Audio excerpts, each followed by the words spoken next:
the heat applied by 12,000 matches to get it back to 70 degrees.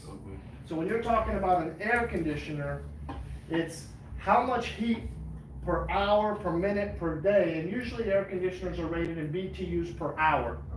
So a 12,000 BTU unit can take 12,000 matches, you burn them down, the amount of heat that's created by those 12,000 matches, it take an hour to remove those 12,000 matches. So an air conditioner,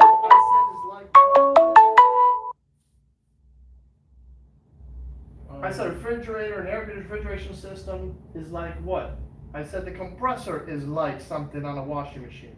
Like a motor, yeah. Not just a motor, but it's like a pump. So an air conditioner, think of it as like a water pump.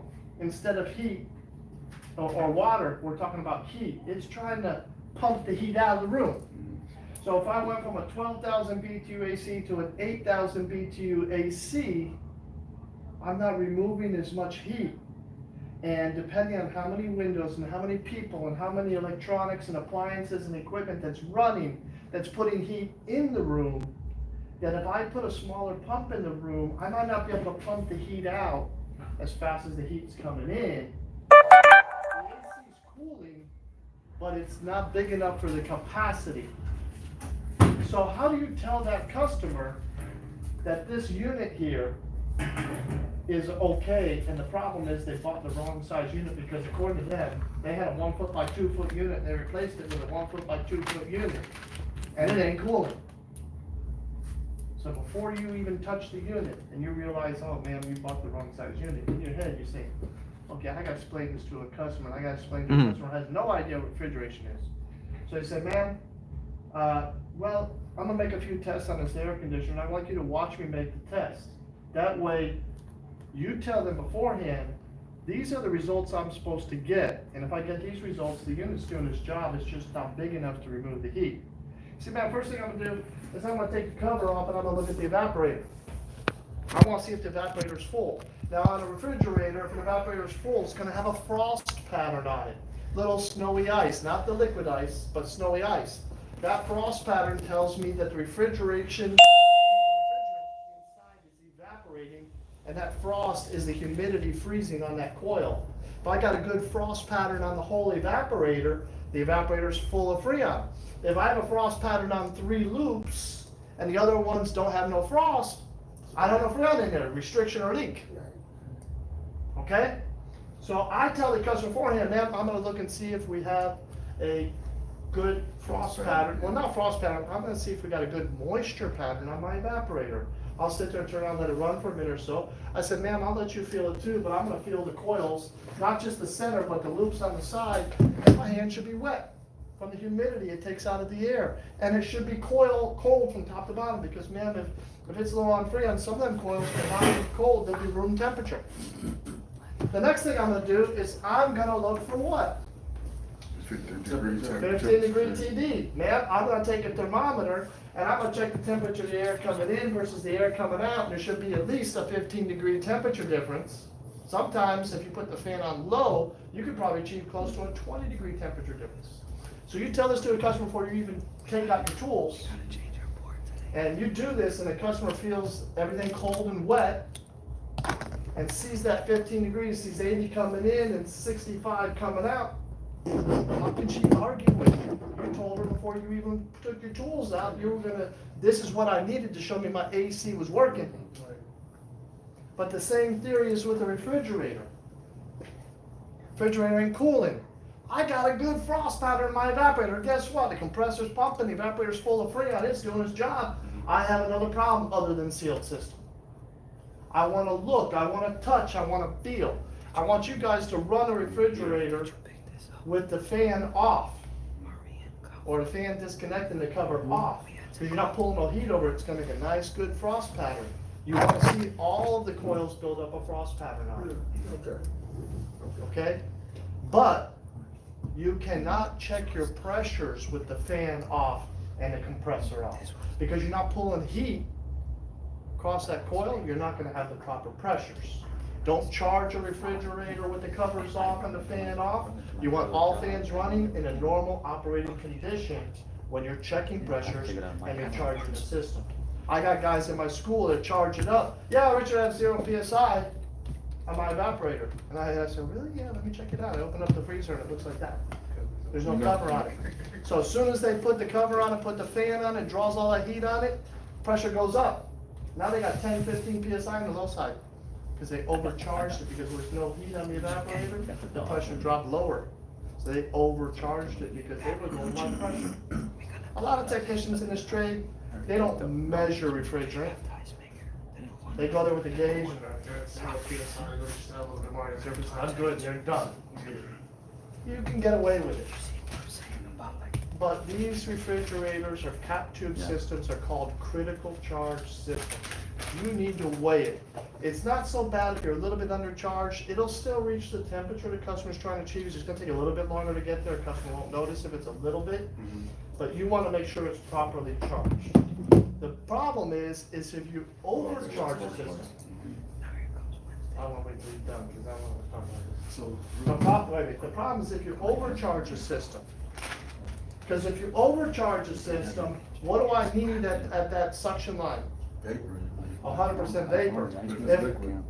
If I overcharge a system, it doesn't completely evaporate in the evaporator. Now I start getting liquid back to the compressor. One of the evidence behind it is excessive sweating on my suction line or possible freezing of my suction line, because remember I said that frost or that moisture is evidence that the refrigerant's changing from liquid to vapor. So if I get liquid or frost coming back to my compressor, it didn't 100% evaporate in my evaporator. I get frost back, now I got risk of putting the liquid refrigerant into my compressor. What did I say about the compressor yesterday? Vapor only. Liquid will kill your compressor. So only over a matter of time, it's gonna. Not just that, but when the Gonna burn out. refrigerator shuts off, that frost or water here is gonna drip in the bottom of the fridge or on the customer's floor and damage their wood floors or damage their drywall. They think it's a leak. They think it's a water leak in the refrigerator. And that's refrigerant. That could be refrigerant. Stay on the road and. If your refrigerator didn't defrost and you had a frozen evaporator, you have no heat over it, your pressures will drop, it'll look like you're low on Freon. It got me one day at Central Air, I was working for BrandSmart. My boss asked me to look at a friend's Central AC. We didn't do Central AC for BrandSmart, but I knew AC, so I went there, I put my gauges on it. I'm looking for what pressure on an AC. What pressure should my evaporator be on an AC? I don't know. AC. First of all, let's talk about what refrigerant do we use in an AC. Actually, it's R22. But wait. What should my temperature be on my AC coil? Should be 15 degrees difference. No, 15-degree difference, but what Oh, look at temperature? temperature. Oh, We're looking 15 degrees below zero on my evaporator fridge. Well, we're not refrigerating the house, are we? We're just cooling it off. We're cooling the house. Yeah, I can't We're like, No, we're looking at what temperature. Actually, a car AC is the same thing, but 134A. That we want that AC as cold as we can possibly get those coils without doing what? Freezing. Because once it freezes up, we lose airflow. So we want our 32 degrees is freezing, right? So I want my evaporator to be about 36 degrees. So R22 at about 35, 36 degrees is gonna put me about, what, 67 PSI?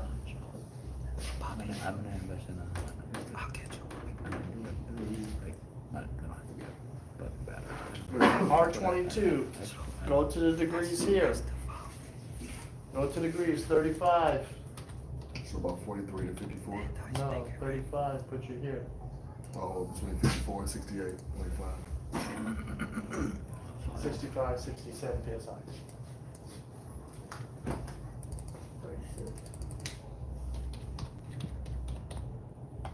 You still got that question? I forget. Sorry, What's that? What's your name again? Richard. Richard. Okay, that's what it was. oh, okay. Going back to the components. So let's say we're testing, right? we need to make sure that the pressure's running, the fans are running, everything is operating, working while testing. But let's say, once we get to the recharging state, our compressor is supposed to be off? We're gonna be running when we check pressures. So that's the only time that we should really have it on?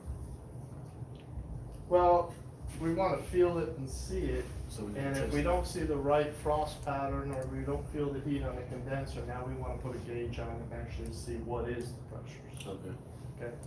Yes, sir. Hey, Richmond and R22 again, you said it's 36 degrees, so I'm coming down here between 30 and 40, if I'm subtracting the 36. 65, no, we're not subtracting anything. We want a 35-degree evaporator. That'll put us between 65, 67 PSI. I'm not talking about the temperature of the room where we minus 15 degrees. Because when we did the minus 15, we wanted 0 degrees in the freezer, but we had to minus. Now, I'm Okay. talking about the coil temperature. These numbers here were the room temperature, whatever. That's why we minus 15. Okay, so on an air conditioner, we want a coil temperature about 36 degrees, we're gonna hit 65, 67 PSI. Okay, Oh, okay. so now getting to the point of why I even brought that up, is I went there and I'm looking for a 65, 67 PSI on the low side. I hooked my gauge up and the AC, they have valves on them, so all you do is screw it right on, so it's not that big a deal. Where refrigerators, you have to start adding stuff and pull it out and everything. And then I had about 45, 50 PSI, so what does that mean? I'm supposed to have like close to 65, 67, right? You're low. I'm low on Freon, right? So I get my R22 and I keep adding Freon, it ain't going up. You're weak. No, turned out the coils were dirty, and because they were dirty, the temperature dropped, the pressure dropped. When I drop below 32, what happens? I freeze. So I didn't go in and look at the evaporator was frozen, and I keep dumping refrigerant in it, I'm overcharging the system, and I could have damaged the compressor. I didn't even think to check the coil. The same thing can happen to you, is if the refrigerator didn't defrost, and you didn't look to see if the evaporator was frosted up, and you would put gauges on the low side, and you said, hey, it's lower than it's supposed to be, let me add Freon, and you got a frozen evaporator because it didn't defrost, you're overcharging the system. Evaporator on the outside or? No, the evaporator's inside, the condenser's outside. So basically, when you walk into a customer's home, you say, okay, well, it's the fridge isn't cooler, but you look down at the coil. I look at the freezer, and you know how many times customers say, no, the freezer's cold, the problem is my fridge. Right, I get that. Well, and you So, tell me, but no, the freezer cools the fridge. Let me But do the it. first thing you do is you check the, I look for the fan Frame. and I look at the coils. and with the French doors, a lot of times, because You I've got crawled, one. I've crawled into several of them Yeah. at the French door, but sometimes I do definitely see that it's, nice little frost pattern in there. But then once I see that it's a nice frost pattern in there, I go to the refrigerator, because now I understand that the freezer cools the refrigerator, Yes, and I it's get a to check the damper damper, door. Yeah. thermistors. Thermistor could be bad and the damper's not opening because the thermistor inside the fridge is telling the fridge it's cold when it ain't cold, so the damper's closing down when it's not supposed to be. Mhm. So again, this goes back to, you think you got a sealed system problem when it's an electrical or mechanical problem. You guys got an understanding of that? Yeah, you gave me a little better understanding, because you were saying the coils are dirty, and I'm like, dirty meaning, because when you say Well, dirty, I'm about thinking. AC coils, dirty. Well, no, I'm thinking, when you say dirty on this, I'm thinking On about the coils on the evaporator, back of it. condenser coils are Right. dirty, evaporator coils could be frozen because Right. it didn't defrost, Right. or the ice maker delivery tube was frozen up, so now the water's leaking onto the ice maker and freezing up the ice maker, but now we're looking at two different ice patterns. We're looking for snowy ice, and we're looking for clear ice. Right, so snowy ice is more or less, it's a, Defrost, or doors not sealing, a warm air. Right, like when you say that. that snow, but then when it's a solid block of ice on there, That's liquids getting down in there and refreezing. or it's not defrosted, right? Because No. the defrost heater isn't on, The you only gotta get time- a block of ice, right? Yeah, but it'd be white. It'd be like white, like packed snow. Interesting. A defrost system failure is gonna be white packed snow. It's gonna look white. Because it's little flakes of moisture slowly freezing It's not gonna be like a clear, solid Like on your ice. food, like you have the door open. and Yeah, it's not closed that's warm air properly. coming in and then freezing over the food package, so when you go like this to see your steak or whatever Right. it is, that's frost. And defrost is not de-ice. Ice is more solid chunks. Now, at the bottom of the evaporator, the drain pan, you might see it frozen because it defrosted the frost, dripped down, drains blocked up, and then you see solid ice there, and now it's running out the front door, especially those KitchenAid GEs. Right. If people say it's leaking water out the front because the drain in the back is frozen up, now it's frost that defrosted, but it didn't drain away, so when it went back into cooling, that water solidified, now it became solid ice. But, just clarification, so let's say that, I checked out everything, and, now it's not frozen over.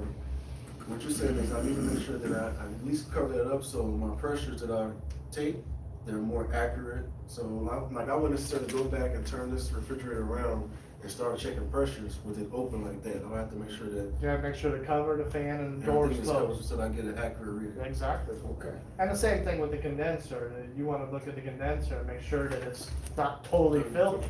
Yeah. They have those coil brushes, you know what a coil brush is, right? It's like that long, brush that comes to a point, it's like this, and it gets thicker at the bottom, and then it's on a little wooden stick. And you can use it to clean up the